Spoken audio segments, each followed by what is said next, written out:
Welcome back, my Be Health Empowered family, to another episode of Excuse Me, Doctor. My name is Dr. Melissa Clark. Please call me Dr. Mel. I am excited, delightful, thankful to be here with y'all today, once again, to talk about what we do every time we have an episode of Excuse Me, Doctor, and that is to make sure that you have the information to empower you to make sound and wise health decisions for not just yourself, but also for your family and even for your community.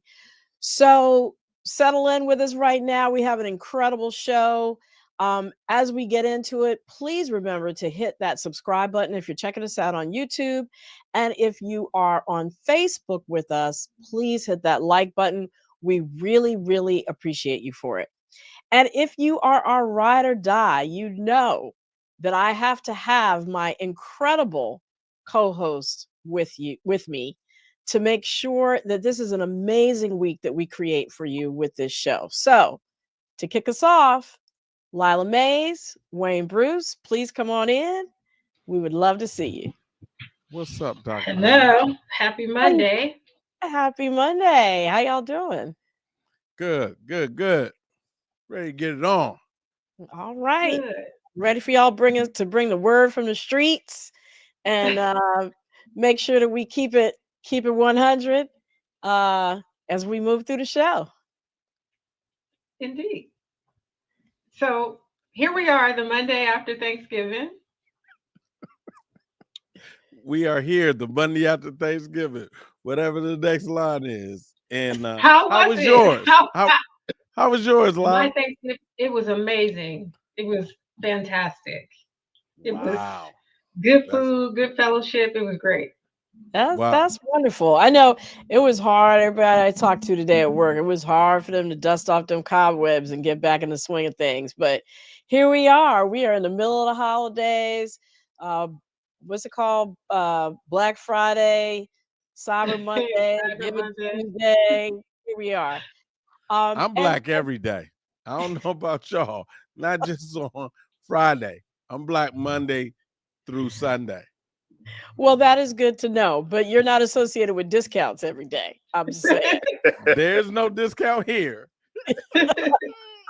we know as we're going into this season, it's a lot. It's planning family gatherings, shopping, shoveling snow, decorating, getting people together around the table that may or may not see eye to eye on this, this place that we are in.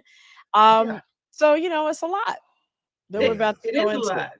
With the days getting shorter, let's not forget. Right. It might, I think this is a perfect time for this show.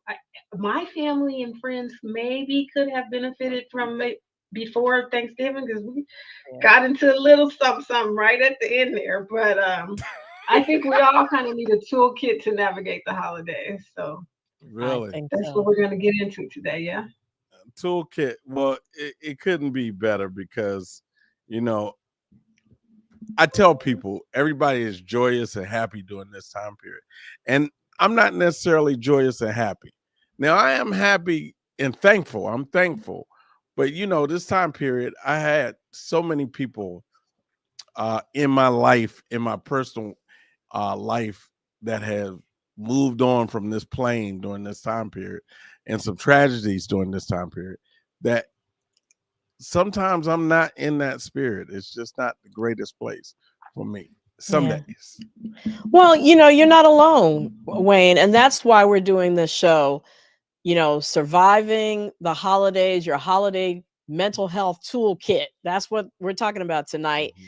We're going to flesh out the joys, the challenges of the holidays, and really come up with that holiday survival toolkit that everybody can use. So it's going to be a good show. I want to make sure y'all stay tuned because right now we're going to do the weekly recap, but we have more after that on the holiday toolkit. All right. Did you call? You rang. I'm like Lurch on this. You rang. So here we go, Dr. Mel. First things first. What's the diabetes tool that we or you may be missing? That somebody may be missing this diabetes tool. What is it? Right. Well, if you have diabetes or a loved one has diabetes, this is something that you should definitely know about.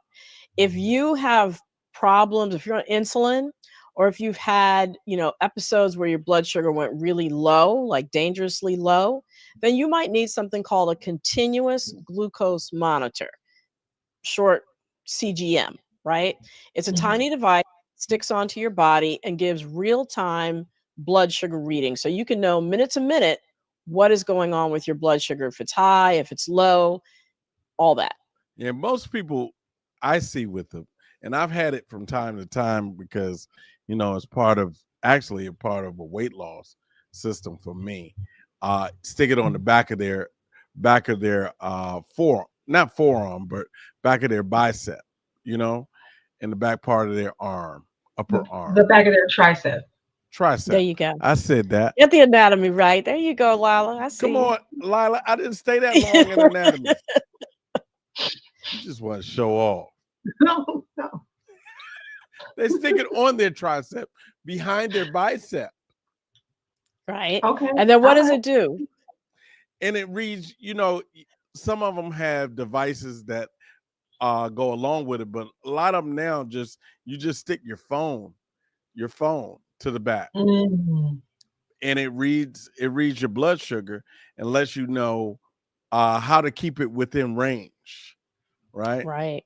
Right. Okay. So you can in real time see, how what you're eating is affecting your blood sugar and make decisions that help you stick and have better control of your diabetes, develop less complications over time.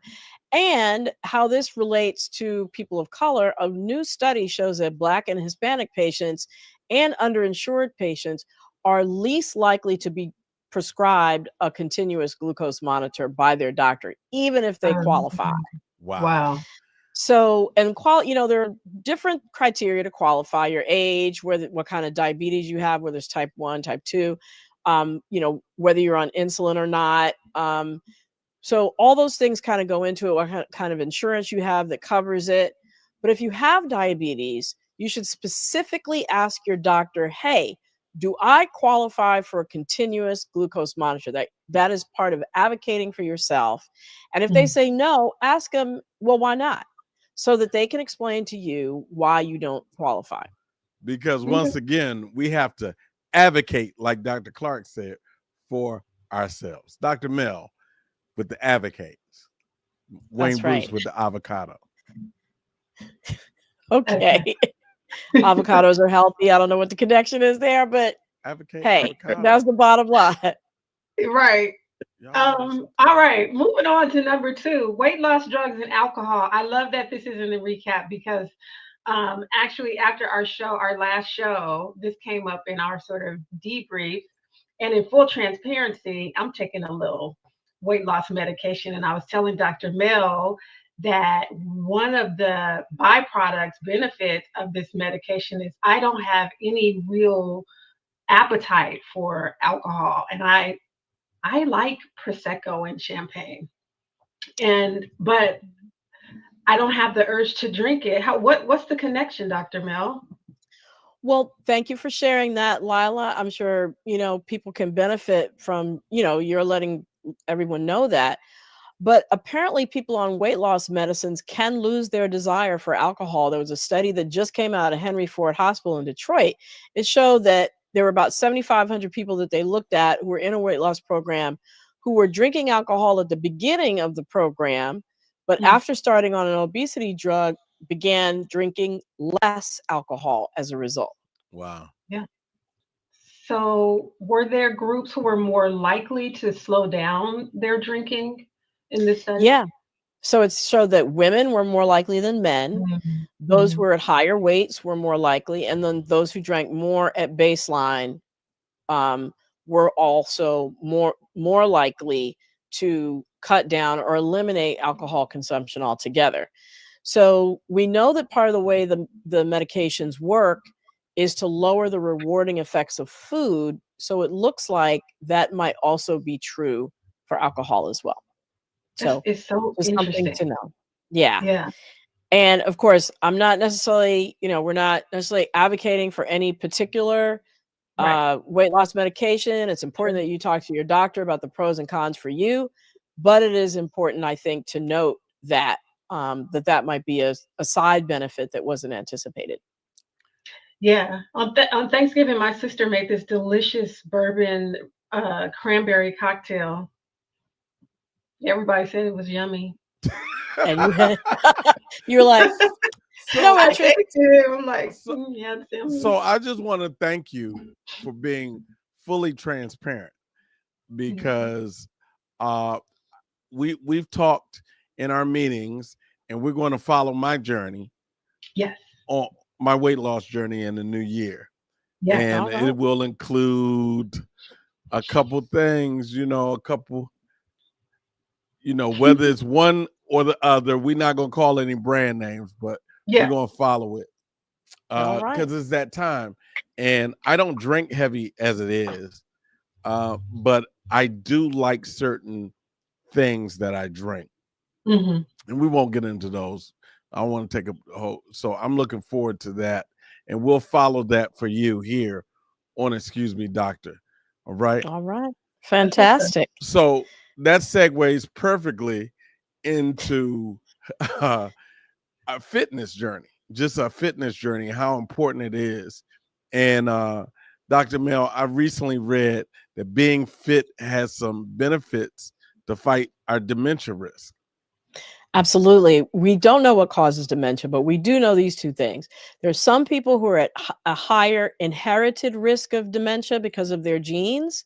Mhm. And we also know that being inactive puts you at higher risk for dementia. So a new study has shown that being fit is associated with a lower dementia risk, even in people who have a genetic predisposition. So, the normal thinking is, oh, if I have the genes for something, there's nothing I can do. That is absolutely not true. It's how your genes react with your environment. And this is a perfect Mhm. example that there are things that you can do that lower your risk. Wow. Okay. That's very important, because everybody is very scared of having dementia.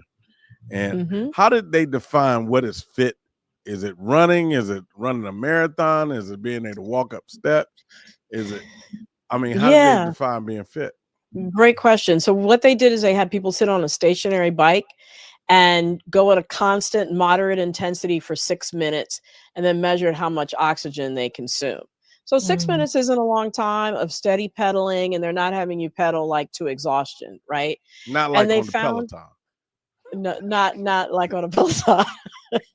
And they found that for all age groups, 30 or everybody from 39 to 70 who was in the study, the more fit they were, the better their cognitive function. Cognitive function meaning your ability to solve problems, to think, Mhm. to execute plans across the board.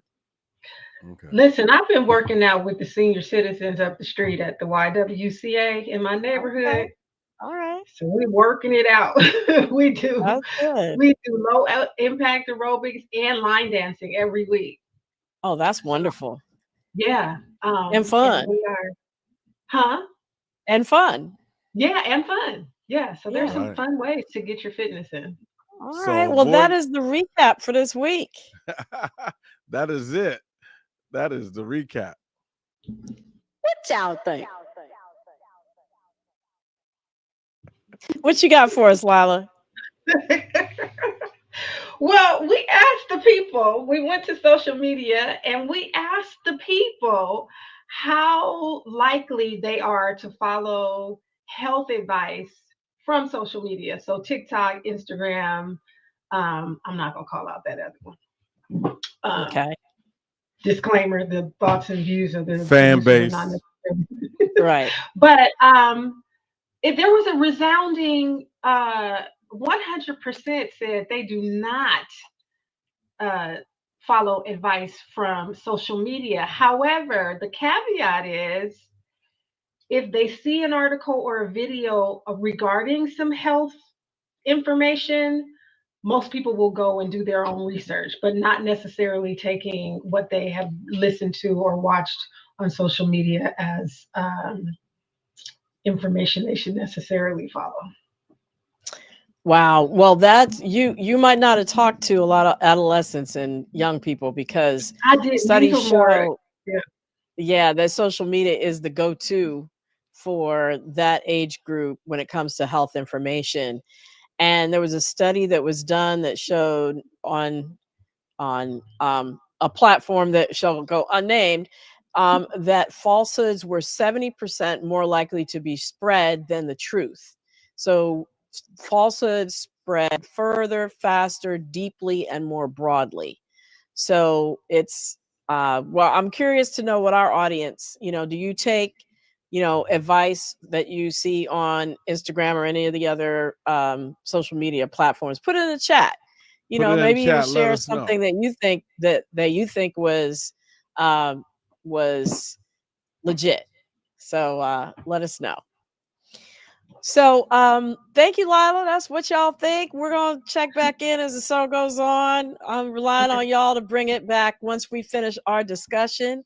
I'll see y'all in a little bit, because we're gonna talk about your mental health holiday toolkit. The days are getting shorter, the sun is shining less, it's colder, people are having stress because of the holidays, or it could be, that you're overspending and there's financial stress. You might be missing a loved one who was with you last previous holidays and aren't with you now. So how do you keep it all together? We're doing a special episode tonight to give you tips and tools to have in your toolkit so that you can navigate this holiday season and keep your peace and harmony intact. And we have an incredible guest to talk with tonight, Dr. Robert Fullilove. He is the Associate Dean for Community and Minority Affairs. He is a professor of clinical socio-medical sciences and co-director of the city's research group, all at Columbia University. And on top of all that, he is an ordained minister. He's authored numerous articles on minority health, public health, and disease prevention. Welcome, Dr. Fullilove. We're delighted to have you here tonight. The pleasure is mine. Glad to be here.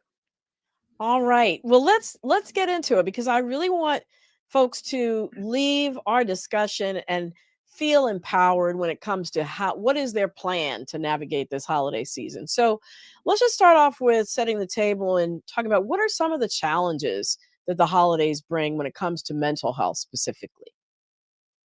Well, I think you mentioned a couple that are really to underscore. This is a period that's supposed to be joyful, but for many of us, this is the end of the year and joy is a little hard to find. So there's a sense in which we feel out of kilter. We're not connected to the holiday the way the rest of the world is. We might feel slightly out of sorts. I think it's important for folks to acknowledge that it's okay not to be full of joy at this time of year, that it is very difficult.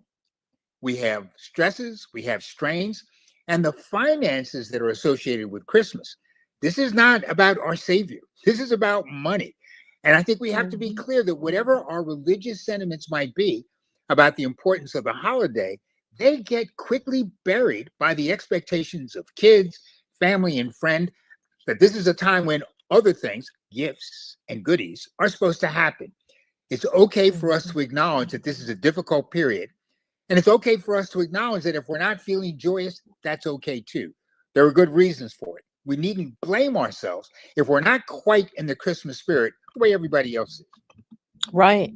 And, I mentioned too that the days are getting shorter. So from a biology standpoint, a lot of us get something called seasonal affective disorder, right? Where because there's less light, the days are shorter, that trigger that we get to have energy because of sunlight and being outside is gone as the days are getting shorter. So it's compounding all those things that you just excellently ran down. What are some of the signs that you might not be handling holiday stressors well? Well, I think the ones that I pay most attention to are the ones that are described by what I call set: stress, expectations, and time. I don't know about you, but Christmas is a time when people have very great expectations about things happening at a certain moment. If you're like most Black families, you might have a ritual about Christmas Eve, a ritual about Christmas morning. You most certainly will have a ritual around Thanksgiving. And because those are things that have high expectations, the minute something starts to go wrong, what are we going to do?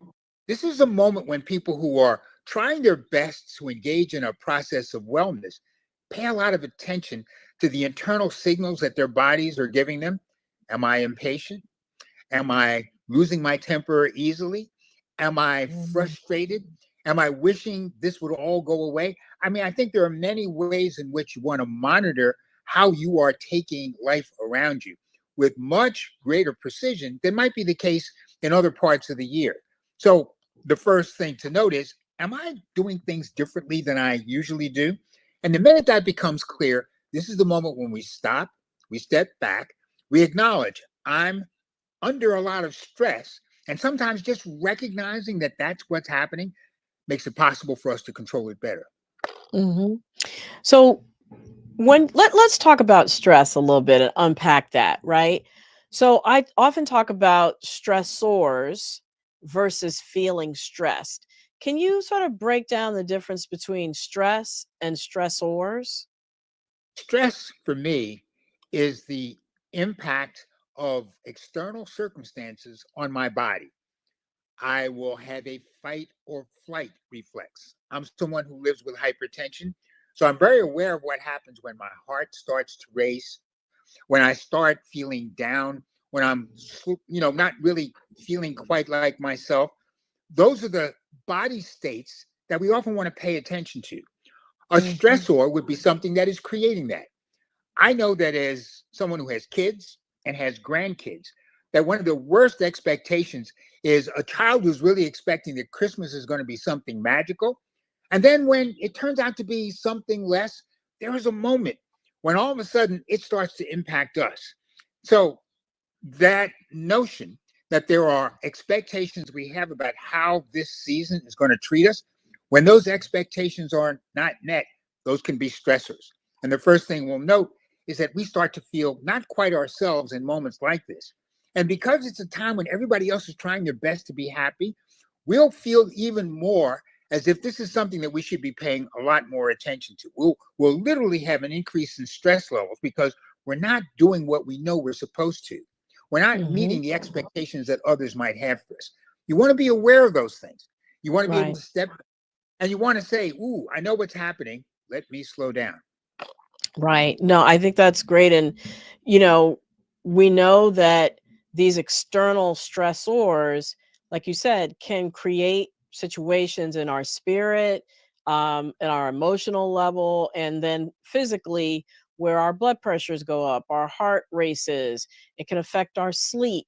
It can affect our appetite, either eating more or eating less. All these things can impact us negatively and play out in terms of, leading to chronic diseases, or if we already have a chronic disease, worsening. So it's really important. All those things that you mentioned in terms of paying attention to what your body is doing is really, really key.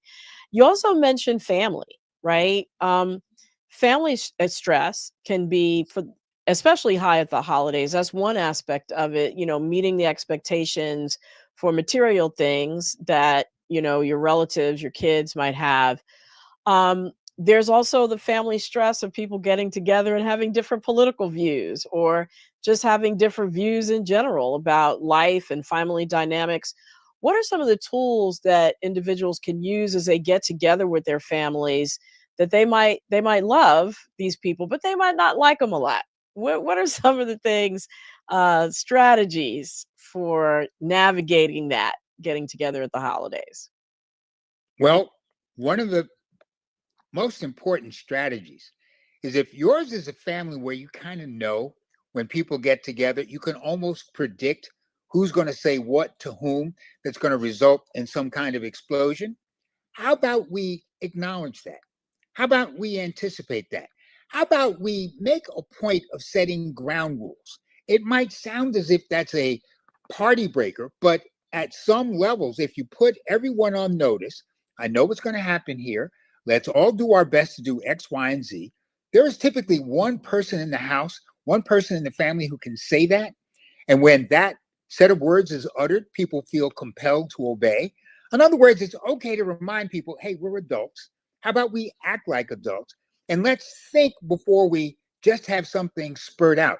One of the things that I think it's really important to mention that comes from the conversation you had with your colleagues at the very beginning, we drink a lot during Christmas. Mhm. There are so many different alcoholic beverages that are part of the Yep. holiday. This is the moment when a lot of people say, oh my God, I can't stand this. I need a drink. Right. Yep. Are we aware of how many of the problems occur during the holidays when so-and-so, or maybe even us, suddenly discovers that we're using alcohol to help us deal with stress instead of finding some more rational, some more mature way of dealing with it? This is a moment when you want to be aware of alcohol consumption. You want to be Mhm. very clear about not only your drinking habits, but the habits of others. It's not that you're supposed to be a cop, but do be aware that if it looks as if this is one of those moments when maybe there's a little too much flowing, maybe this is a moment where we take that stuff away. We start cutting Mhm. people off, and we start reminding people that, hey, we're here to have a good time, not to get plastered. Right. I know in some families that is often something that has to be done. I'm going to bet that there are a lot of folk in the audience who are also approaching this because they're in recovery. So you're Mhm. well aware of the fact that this is one of your triggers. You're going to be in a setting where you've been very good about controlling whatever it is that you tend to do in excess, but all of a sudden you'll be present in a moment when everybody seems to be saying, hey, it's okay. Some of Mhm. your relatives may say, oh, come on, it's just a glass. It can't possibly Yeah. hurt. You know better. Right. You know better. And this is a moment to be particularly conscious of the fact that if you're a person in recovery and you're in one of these settings, that this is a moment when you have to be particularly on guard. It is not a moment to relax. The way to get through this stressfully without falling off the wagon is to be very conscious of what you do and be very Mhm. conscious of how much the stress that is being imposed on you by others might be impacting your desire to take a drink. Right. I think a lot of settings, when folk are really aware that that is a potential trigger point for a problematic evening with the family, this is the one thing that we're probably in the best position to control. And if we're aware of it, I'm betting we can do it and do it Yeah. successfully. And I think a lot of people, they equate family gatherings or friends gatherings with a reason to drink, right? And they also look at alcohol as a way to relieve stress. So like you said, it's a potential um powder keg, right? And alcohol sort of helps to light the fuse and get things going. So just being mindful and even setting that as a ground rule ahead of time, I think, as you mentioned, could be one of those potential ground rules to discuss. Very good. Um yeah. So, the opposite is true. We talk about family gatherings, they're the joy of family gatherings, but there's also sometimes a feeling of isolation. It could be due to the loss of a loved one, divorce, empty nesters. What are some of the tools to have in our toolkit when we're dealing with the challenges of well-being, challenges to our well-being that comes about as a feeling of isolation, whatever the reason is? Yeah. So I think part of it is the pressure we put on ourselves to perform. Everybody knows that you lost X in your life. And so there's this whole notion where we're going to be in the family and we're going to look like our old selves. We owe it to everybody to be on our best behavior. I think it's okay for folk to acknowledge that if it's difficult, that there's no point in trying to cover it up, because I think our effort to mask our true feelings actually makes things worse. So I think it's Mhm. okay for folk to let people know if it's becoming a problem that you're having a moment. Because I know, especially in the Black family, there's always somebody who's going, baby, it's all right. Think about it, slow down. There's always somebody, I think, in our family who's really tuned into us in moments like this. You don't have to feel that this is a crisis you have to face on your own. If you know that that person or persons like that are part of the gathering, make a point of letting them know how happy you are to see them, and let them know one of the reasons you're happy is because you know in moments like this, it's really good to have them around. I think that Mhm. kind of gentle, affirming, encouraging that takes place that allows people in family to literally be family is something that we should emphasize. That it's okay to acknowledge the folk, I'm not feeling that great. I'm happy to be here. Help me out if you think I'm in trouble, because I think that's exactly what families do at their best. They help out, they step in, and they make sure that we're not alone in a moment when what we're supposed to do is share the joy of being together. Right, right. There are also those circumstances where you don't have family around. How can people potentially create their own families, maybe, or create that sense of connectedness, let's say at Christmas? I mean, or during the holiday season in general. Is there a role for volunteering, for example? Well, certainly the folk who spend Christmas, for example, at a homeless shelter, helping pass out food, helping feed folk, being in a place where kids are present and you're really doing your best to help the kids feel better. This is one of the ways in which there is a certain call to be selfless. That's also part of the holiday message. And for some of us, that might in fact be the moment where the way to feel good about our own situation is to be in a place where we can help others enjoy everything that Christmas is supposed to be about. So I think the idea that volunteering, uh, being of service to others, that's certainly a part of the Black tradition. And I think Mm. embracing that and seeing that as something that's not just helping those that you're working with, but may also help ourselves is something that is a value that we really should support. Right. No, thank you for bringing that out. And, we talked about some of the things to know that you might, n- but that you might be letting the stress overwhelm you, right? Some of the physical things, some of the behavior changes, like maybe drinking more or being more isolated. When do you know that it might be time to seek mental health counseling or treatment? Not maybe not just at the holidays, but just any time of the year. As you can well imagine, in the Black community, that's always been a real issue for us. Going all the way back to slavery, I think folk forget that there was a moment when there was actually a psychiatric diagnosis for an African American slave who wanted to be free. They thought that that meant you were crazy. Okay. Wow. Let's be clear that that is part of our history in the sense that we might not have been able to say the name of the illness. But the idea that for us there was something particularly damning about, for example, not being in your head in the right way, has meant that we've always really struggled to acknowledge when we're blue, depressed, Mm, worried, anxious, what have you. We're, especially, I'm thinking now of Black men, supposed to man up. We're supposed to do what we can to be strong. In other words, we are often victimized by images we have of ourselves and our strength. And I think the most important point, and I'm speaking here as a guy who was married to a psychiatrist for 30 years, is to acknowledge, number one, that we aren't feeling ourselves. That's the hardest thing to do. The first and most important lie is the one we tell ourselves about how well we're feeling. If you right. can accept and acknowledge that that's not true, literally, that is the beginning of finding a way out.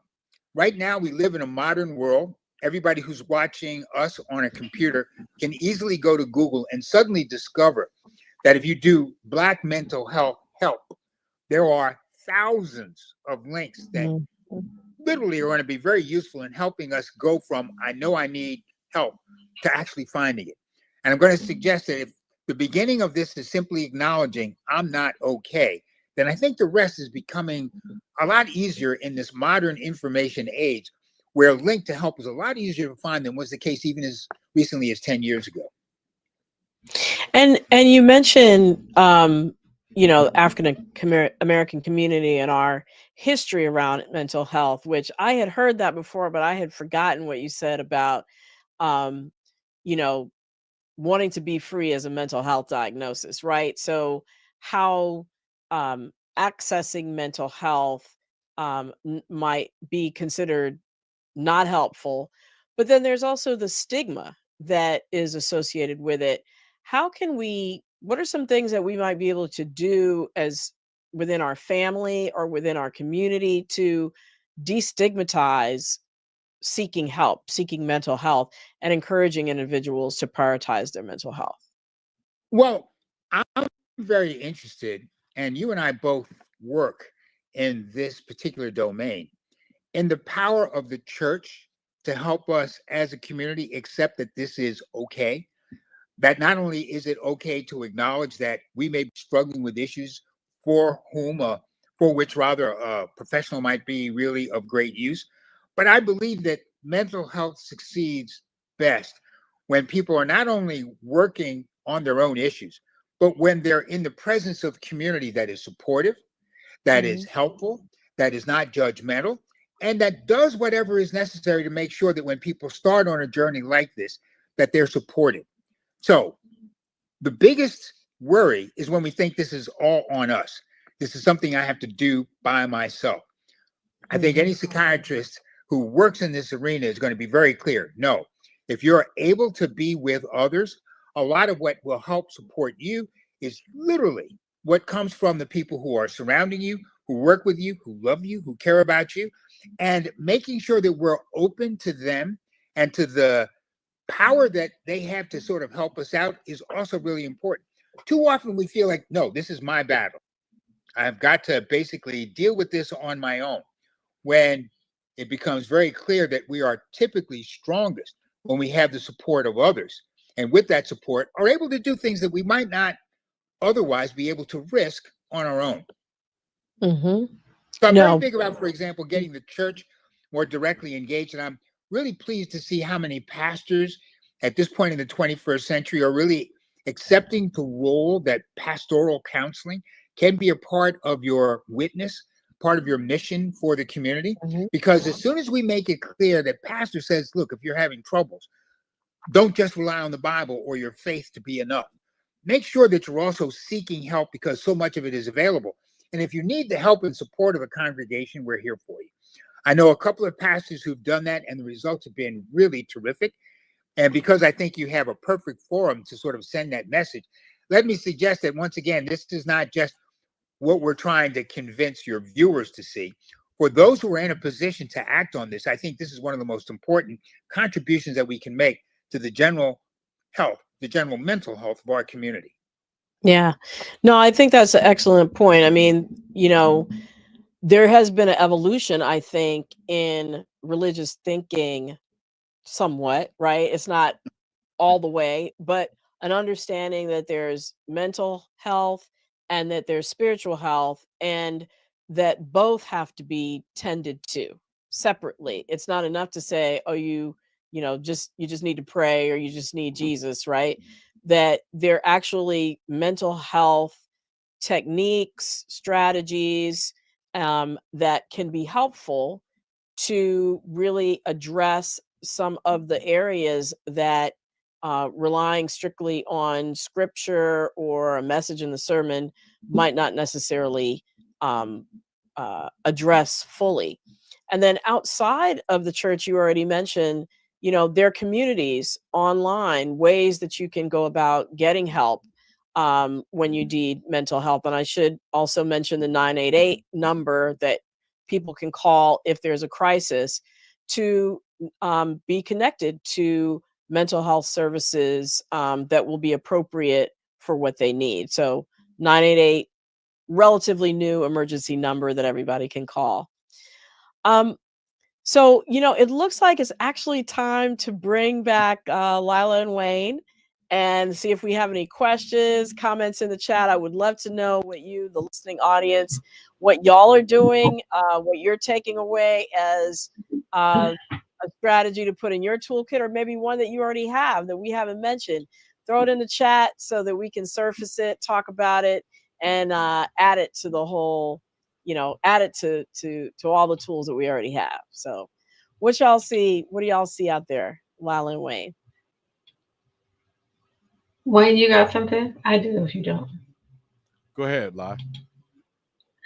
This is for Dr. Fullilove. I just wanted to come back to a point that you just made about how important it is that our um, churches also really sort of prescribe regular counseling in addition to faith-based activities. And so I know there are a lot of churches. I'm in Los Angeles, and there are a lot of churches that actually have counseling centers on site with licensed practitioners.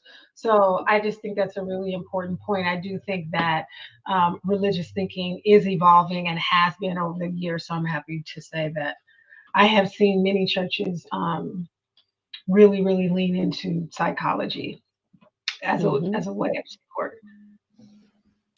Yeah, I think it's worthwhile pointing out. I spent a lot of time as a member of a commission at the National Institutes of Health. It was the National Center for Complementary and Alternative Medicine. Hmm. I was fascinated by the statistic that suggested that in our community, one of the first things that folk do when they get bad news, for example, a cancer diagnosis, we pray on it. And then we Yeah, go to pastor. So yeah. why not accept that as being what we think is our mental health solution? Why not Mm. accept the notion that pastors can often say prayer should definitely be a part of the way in which you manage whatever crisis of the spirit may be a part of making you feel badly. But there Yes. are other things that you can do. Do not leave it to your prayers or God alone when so much that He has put in the universe is out here for you to take advantage of. So why not Mhm. do that? When I've seen pastors give that message, it's like a burden has been lifted on off the shoulders of many. And Yeah. to the notion that why isn't my prayer enough, which is often one of the ways in which, maybe you're dealing with something that's a little bit more than you can handle. When prayer is, Right. how about we acknowledge that, yeah, maybe I do need something else, and that maybe God is answering my prayer by saying, this ain't all. You could do Right. more. Right. Exactly. And I've equipped doctors down there with y'all to support. Right. Amen. Doctors, counselors, social workers, Right. licensed therapists, the whole Right. gamut. Yep. Um, yeah. So I see a couple of questions, Wayne. I saw one from Yvonne, but now, oh, here it is. How does our Own traditions. how do our own traditions such as Kwanzaa help people build family and community? Great Well, question. at least in my expectation, that's exactly what we don't have these days. Hmm. Are we aware of the fact that 1 out of every 5 Americans moves every year? We're no longer a community that has 3 generations living under one roof. In Yeah. fact, the ideal is you're hoping your kids leave at 18. So all of a sudden, the idea that we're somehow all together, that we're in this mess at the same time, no, that turns out not to be the case. So Kwanzaa is all about no, you do have a self identity, but you also have a community identity. Supporting that is a way in which we acknowledge we're not alone in all this. And again, to the degree that Dr. Mel pointed this out, this sense that I'm in this all by myself is often the core element that is a part of so many mental illnesses, means that the counter is to be in a place, a community, where what we're emphasizing is that we are linked one with each other. And that Yeah. link not only makes it powerful, it is also a way in which we resist some of the problems that are often presented in the form of depression, Yeah. stress, or anxiety. And I think Kwanzaa helps remind us that we're more than just the self. We are also part of a tradition that goes back to the most important continent on planet Earth and the one that was the seat of all human beings. And I think Right. being reminded of that is always good, especially in these Yeah. very Yeah. difficult times we're going through now. Yeah. Always. We have to lean into the principles of Kwanzaa. If we just lean into those principles, that would be amazing. Yeah. Right. And also too, you mentioned the importance of community. And I was thinking, the internet can be a source Sure. of building communities, but it also, on the flip side, can be a source of enforced isolation. Because Mhm. if you are, doom scrolling, as they say on social media, you're not really building community. Right. You're actually giving yourself a false sense of community that doesn't really nourish that need for emotional connectivity. So, So, Dr. yeah. So, Dr. Mel, that leads into a post that we have up in in the chat by Rhoda Lawrence. She says turning off the news and putting down social media are both extremely helpful. And that whole social media thing, like if I see another influencer on social media talking about Bali and everything, how does all the holiday related media consumption impact our health, our mental health? How does that happen? Well, number one, nothing is worse than the commercialization of Christmas and facing the holidays with no cash. How much more do we need to really feel awful? It's very clear that again, let me do the gender thing. For many, many men, the whole idea is that Christmas is the time when you are supposed to be Santa Claus. I hope I'm not revealing anything by saying that out loud, but you know where I'm going. And then the recognition that, yeah, Santa Claus gets all kinds of stuff to the people that are loved, and I don't have anything. And of all the things that I think of, certainly with my buddies, the ones that I worry about most are the ones who are feeling that Christmas is going to be a time when they're going to be judged as being too little, too late. Yeah. That they didn't have enough to really make the holiday what it's supposed to be. This is where the expectations really get us into trouble and are often the source of our stress, anxiety, and depression. So recognizing that some of that is a function of watching too much media, where advertisements are slung at us every 30 seconds, and this idea that we should be buying, we should be consuming, we should be grabbing, that's something that develops a set of messages that I think we can simply turn off. If you don't hear them, they're not going to stress you. And sometimes for many of us, that's the most important thing we can do. Just say, okay, I've had enough. Let me go do something else. You remember there was a time people used to read? Remember there was a time when TV would go off? Right. It would go fuzzy. Right. But I think also too, setting up the counter narrative within your family group, whatever that is, whether it's friends, whether it's family, whether it's with your kids, setting up the principles of what the holidays stand for, right? And really socializing that and going back to that and making that your touchstone to counter the commercialism that we experience, I think is also a good strategy and something to have in our toolkit, because that can also help to address the expectations. Right. Yeah. And let me just be clear. The biggest enemy of all that is Scrooge. There are so many kids who say, ooh, you're being Scrooge. So I think the message is one that has to be delivered, but it also has to be delivered with great care because kids are waiting for it. They're expecting it. And yes, I am isolating the youth as being a particular source of stress in all of this because Christmas very much has been about them. And one, as an adult, can certainly feel badly if for whatever reason we know the expectations that the kids have are not expectations that we're going to be in a position to meet. So the idea that we can say, hey, you need to tone this down, you're right. That's a rational way of dealing with it. But I think it becomes very, very difficult. And I'm going to suggest that maybe we should not be the people who deliver that form of bad news. I think if there are, no, seriously, I mean, the whole point is like, oh, Dad, there you go. All of you who have kids who suddenly know there's a moment when the kids are looking at you, but the light has gone out in their eyes. My attempt, Dr. Mel, to give that message to my kids, that was when it happened. It was like, so I think it's the right message, but I think finding a way to deliver it so it's not us being the source of the bad news is also something that I think is worth considering. There are all kinds of positive messages out there. And again, if people are stuck on media, then find media that supports that. Don't let us be the negative voice that becomes the easiest to react to. Right. Right. I think one thing in terms of expectations, like certainly we have to manage our own expectations, not just the expectations we have of our parents, our partners, those people. And one of the things that I lean into, I'm going to say that again, is comparison is the thief of joy. As long as I'm not considering what's happening around me and I am present in what's happening in my space, I'm good. When I start comparing myself to other people, that's a joy stealer. So I just wanted to say that to folks. I love that.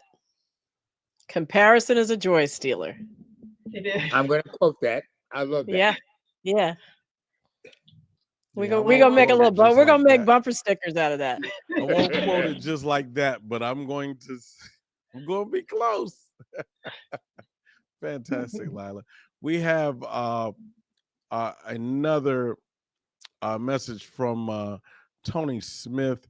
He asks, how important is it that we do our research, our serious research into from whom and where we seek guidance when we're going through our struggles? Very good. There are indeed a lot of quacks out there. And there are a lot of, I think we can use the term false prophets as well. So certainly when one is dealing with somebody who's licensed to practice anything that looks like therapy, there are all kinds of ways in which we can determine what's this person's training, what's their rating, what do others say.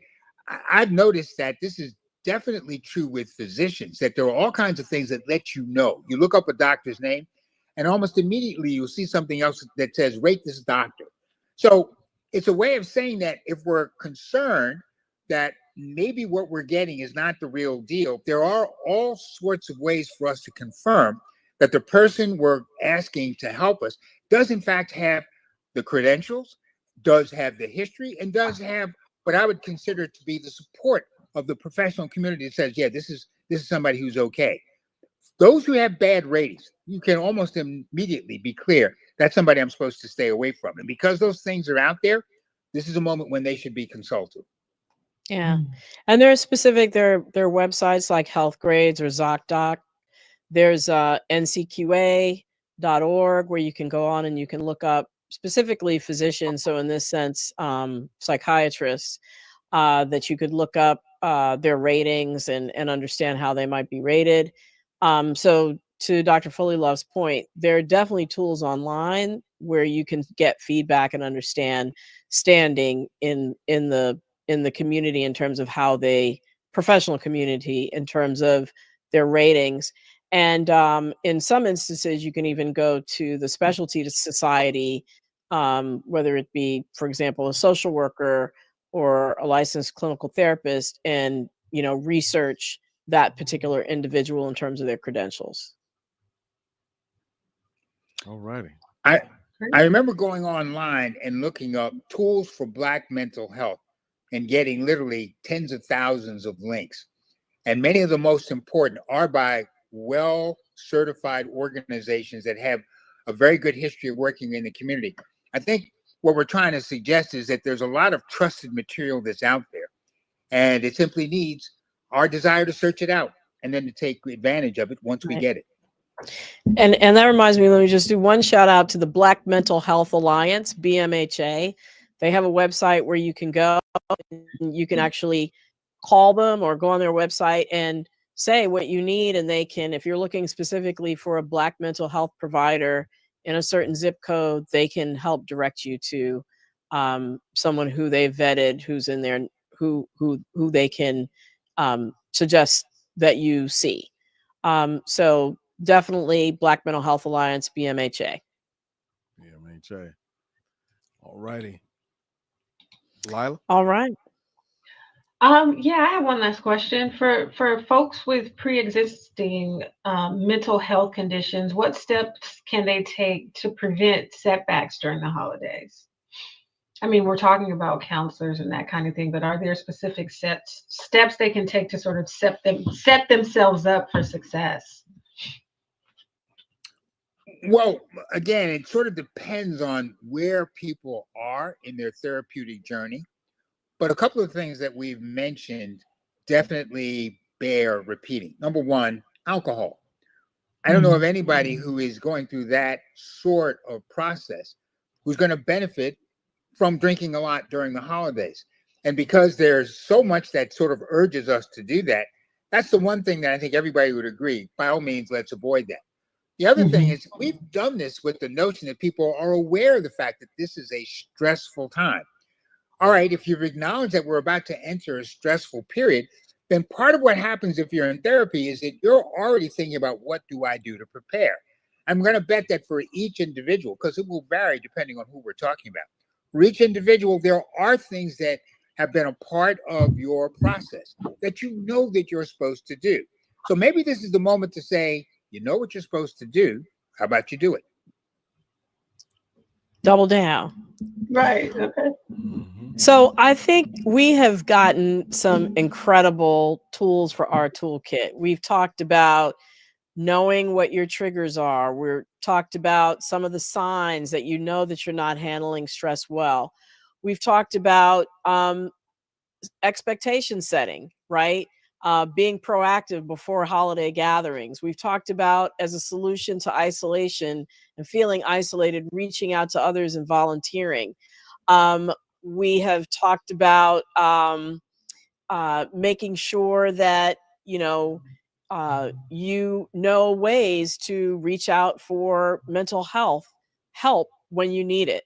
So we have a lot of tools that we've covered. I don't know if we've put any in the chat, but if you have some that we haven't hit on, please throw them in there, so that folks watching this episode moving forward can also benefit from specific ones that you might have that you found helpful.